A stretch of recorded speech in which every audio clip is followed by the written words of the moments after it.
Hey guys, so I noticed that it's been 10 years since the Elisa Lam case at the Cecil Hotel. It was a big discussion on the internet all those years ago. All like the conspiracy and true crime YouTubers were talking about this. It's actually probably one of the first like mystery conspiracy things that I first heard about that kind of happened like as I was getting into this genre.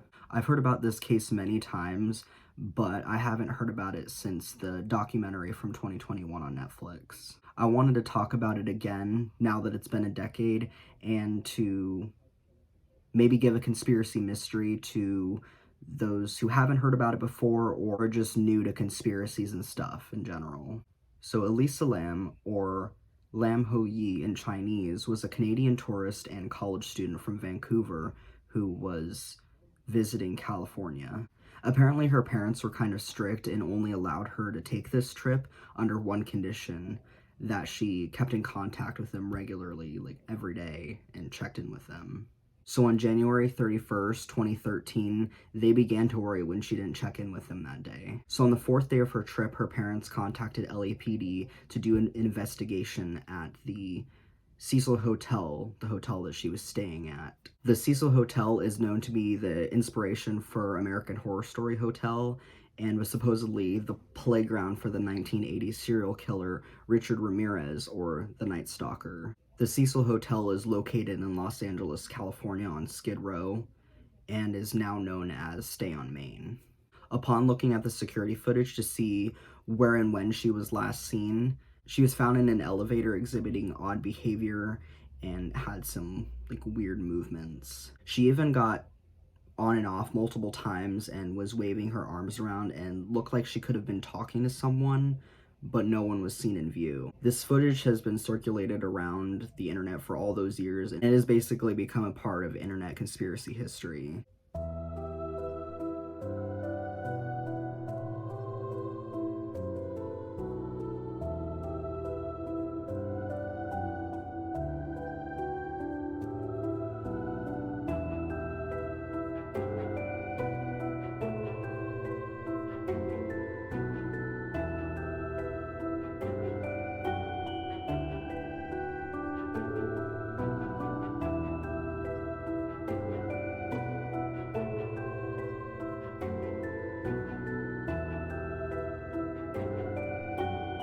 The door can be seen opening and closing multiple times, and she is not seen again for the duration of any footage. It was supposedly the only camera and last camera to capture her that night. This was the first break in their case and gave investigators clues that something was not mentally right with Elisa. The LAPD released this footage on February 14th. This kind of gave into more of the illusion that she literally vanished.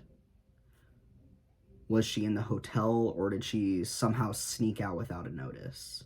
Later in the investigation, when no trace could be found, the residents began to complain, stating that there was low water pressure and gross smells and tastes coming from the faucets in the showers. This led to the next major break in the case. As maintenance or a repairman would usually do, a man by the name of Santiago Lopez went to check the water tank to see what needed to be fixed, and upon opening the tank, he found Elisa's body in the enclosed tank, decomposing with her clothes floating beside her. And this discovery happened on February 19th, 2013, about 19 days after her disappearance. This is what it looks like at the Cecil Hotel in LA. You can see officials surrounding a water tank.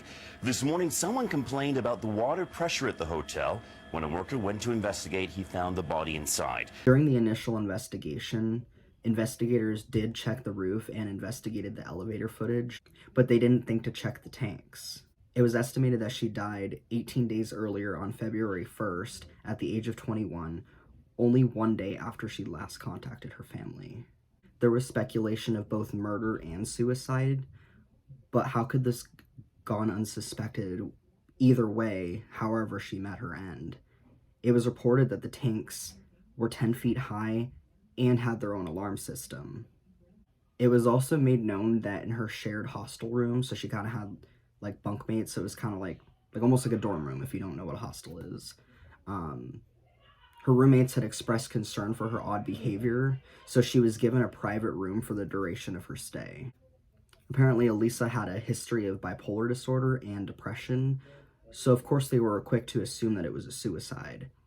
The LA coroner changed her death from undetermined to an accidental drowning, which he suspected could have been because she was bipolar, and maybe it could have been a factor, as he did not find any external injuries that could have indicated any type of assault, including drugs or alcohol in the toxicological report. This included barely a trace of her medication, meaning she was not properly medicated, which in turn could have made her paranoid.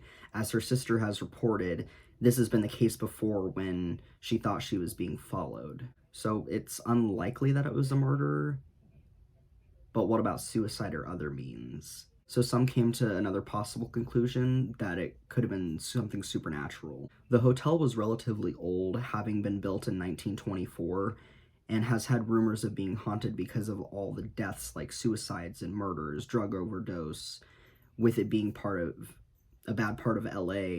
I mean, it was Skid Row after all. There was a huge homeless population.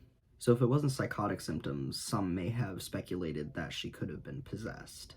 The video created theories that she could have been playing the elevator game, which involved pressing elevator buttons in like a specific order, going to certain floors, and according to legend, it's supposed to transport you into another dimension, which leads down a whole other rabbit hole because of the movie Dark Water from 11 years earlier in 2002 from Japan, and was remade again in 2005 in the US, which took place in an apartment building and someone being found dead in a water tank.